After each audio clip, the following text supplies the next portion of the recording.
कुछ अल्पज्ञ लोग अज्ञान से घिरे हुए जो अपने को परमार्थ से युक्त समझते हैं, वो अपने ही गुरु को सर्वत्र ना देख पाने के कारण वो अपने गुरु को एक सीमा में, एक शरीर में बांध लेते हैं और संतों की उपासना की, भक्तों की, महापुरुषों की वो निंदा करते हैं। उनको ऐसा लगता है इससे हमारे गुरु प्रसन्न हो जाएंगे क्योंकि हम अपने गुरु की बढ़ाई कर रहे हैं और सबकी निंदा कर रहे हैं। नहीं भाई, तुम समझ नहीं पा रहे, तुमने गुरु को माना ही नहीं। यदि अपने गुरु को माना होता तो जान जाते, मान के जानना होता है, और जब जान जाते तो आप यही जान पाते, अखंड मंडलाकारम व्याप्तमेन चराचरम तत्पदम दर्शितम मेन तस्मै श्री गुरुवे। तुमने अपने गुरु को क्या माना? एक व्यक्ति। और संतों को, भगवत मार्ग के पथिकों को क्या माना? नाटक।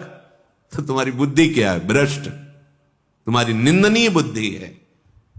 गुरु तत्व का उपासक ऐसा नहीं होता। ब्रह्मानंदम परम सुखदम केवलम ज्ञान मूर्तिम द्वंद्वातीतम गगन सदसम तत्वमस्यादिलक्षम एकम नित्यम विमल अचलम सर्वधि साक्षिभूतम भावातीतम त्रिगुण रहितम सद्गुरुम तम नमामि। ऐसे है सद्गुरुदेव। जैसे आकाश सर्वत्र है, ऐसे सबकी आत्मस्वरूप मेरे गुरुदेव विराजमान है। सब में भगवत भाव। तो अपने गुरुदेव की निंदा कौन करता है? जो महापात की दुर्गति को प्राप्त होने वाला होता है वो करता है। बोले हम अपने गुरु की बड़ाई कर रहे हैं, तो आपके ही गुरु तो सर्वत्र विराजमान है। अगर ये ज्ञान नहीं तो गुरु काहे को बनाया? फिर गुरु की शरणागति क्या हुई? फिर गुरु का पक्षपात क्या हुआ? यदि अपने गुरु को असीम नहीं जान सके, एक शरीर में बांध करके और अन्य शरीरों में विराजमान गुरु आत्मस्वरूप से उनकी निंदा, उनकी अवहेलना, तो तुम अपने ही गुरु की अवहेलना कर रहे हो। तुम अपनी ही बुद्धि को उपहासास्पद बना रहे हो। ऐसे लोग घोर नरक को प्राप्त होते हैं। अब परिणाम की तरफ उनकी दृष्टि नहीं और वर्तमान में ऐसा कुछ है नहीं, तो लगता है देखो वो निंदा कर रहा है, उसको क्या मिला? कुछ तो नहीं बिगाड़ पाए। नहीं, फसल में समय लगता है। समय का इंतजार करो। फिर तुम्हारी अल्प दृष्टि, इसलिए तुम देख नहीं पाओगे कि मरने के बाद इसको क्या परिणाम मिलता है, आगे इसको क्या परिणाम। और अभी वर्तमान में उसका हृदय जल रहा है। कितना अशांत है। जब किसी के मुख से किसी की निंदा निकलती है तो उस समय उसके हृदय को देखो, कितना कलुषित और जल रहा है वो, तब वो ऐसा बोल रहा है। तो क्या गुरु कृपा, गुरु निष्ठा, गुरु भाव का ये फल होता है? इसका मतलब आप तुम अपने गुरु के नहीं हुए।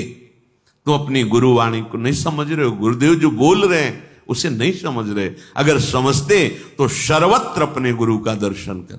गुरु असीम है, अनंत है, कहीं भी जाओ आकाश मिलेगा। ब्रह्मानंदम परम सुखदम। गुरु का वर्णन करने के बाद हृदय जल रहा है, मतलब तुम कहीं ना कहीं आज्ञा उल्लंघन कर रहे हो। परम सुखदम केवलम ज्ञान मूर्तिम द्वंद्वातीतम मान अपमान राग द्वेष हानि लाभ, इस सबसे अतीत तत्व है गुरु। द्वंद्वातीतम गगन सदृशम, वो आकाश के सदस्य सर्वत्र विराजमान है। तत्वमस्यादि लक्ष्यम, उस गुरु को जब पहचाना जाता है तो तत्त्वम असि, तुम्हारे हृदय में भी वही बैठा हुआ है। तुम्हारे हृदय में तत्त्वम असि, वो आत्मस्वरूप गुरुदेव तुम्हारा भी आत्मा है। आत्मा हरिवंश प्रगट परमानंद एकम, वो एक है, सर्वत्र एक है। नित्यम, वो अविनाशी है, वो विनाशी नहीं।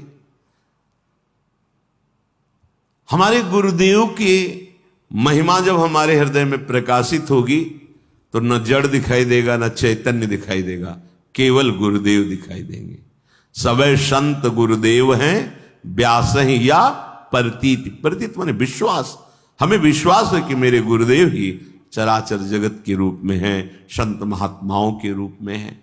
तो नो श्रणवन, ऐसे पुरुष की वार्ता नहीं सुननी चाहिए जिसमें किसी की निंदा की गई हो, किसी संत की, किसी ग्रंथ की, किसी भी पंथ समुदाय की, किसी भी संप्रदाय की नहीं भाई। सब एक ही परम तत्व की उपासना के भाव अलग अलग है। कोई निर्गुण, कोई निराकार, कोई सगुण साकार, कोई नाम रूप लीला धाम, जो जैसा भाव। मेरे प्रभु इतने कृपालु है कि ये था माम प्रपद्यन्ते तास तथैव भजाम्यहम्। तुम जैसा भाव करोगे वैसा प्रभु आपके दर्शन में आने लगेंगे। श्रीपाद कह रहे नो श्रणवन, तुम्हें किसी की भी निंदा नहीं सुननी है। कान में अंगुली डाले हट जाए वहां से, राधा राधा राधा राधा राधा। यदि ये स्वभाव बना रहा ना, हृदय की मात्सर्यता ईर्ष्या प्रबल होने पर, अच्छा बोला है, ठीक है, वो ऐसा ही है, तो तुम्हारे परमार्थ या अंतःकरण में भगवत भाव ये नहीं। सच्ची अनुभव की बात, जब आप सिद्धांत से थोड़ा भी विलग होंगे तो चिंतन की धरा उतर जाती है। वो चिंतन ही नहीं होता जो आनंद प्रदान करने वाला। जैसे आप धर्म विरुद्ध भोगों को भोगे, पापाचरण करें, तो आपका चिंतन इतना गिरी दशा में आ जाएगा कि आपको ये बातें सब जलाने वाली बनेगी। आप भागोगे कि मुझे नहीं सुनना, ये सब नाश करने वाली बातें, ऐसा लगने लगेगा। हाँ, जो तुम्हारी कुमार्गगामी प्रवृत्ति है ना, उनका ये नाश करने वाली, और तुम उनका आदर करते हो इसलिए तुम्हें अच्छा नहीं लगेगा। और जो सतमार्ग में चलता है तो एक एक शब्द उसे अमृत जैसा लगेगा। जब हम दूसरे की निंदा करते हैं, दूसरे की निंदा श्रवण करते हैं, अनुमोदन करते हैं, तो हमारे चिंतन की धरा तत्काल गिर जाती है। ये बड़ा सूक्ष्म विषय है। जब आप बिल्कुल ठीक से चलोगे तो आपकी चिंतन की धरा ऊंचाई की तरफ होने लगेगी। और जहां आप अपराध करोगे या पापाचरण करोगे तो ऐसी जगह चिंतन आके टिक जाएगा जहां बहुत अशांति, क्लेश, चिंता, माया का जाल, प्रपंच घेर लेगा, निकलने की गुंजाइश नहीं रह जाएगी। जब आप ठीक आचरण से चलोगे तो आपका चिंतन ऐसी प्रफुल्लता, आनंद, निर्भयता, निःशोक, निश्चिंतता, ये ऐसे दिव्य सद्गुण आ जाएंगे। हमारी प्रार्थना मानो, आनंद के लिए ही मनुष्य शरीर मिला है, पर आप गलत आचरण करके, गलत चिंतन करके आप अपनी धरा बहुत गिरा लेते हैं अंतःकरण की, फिर ऐसे निराश, उदास, हताश, वो जीवन व्यर्थ हो जाता है। नो श्रवणम, एकदम आदेश कर रहे हैं, सुनना ही नहीं।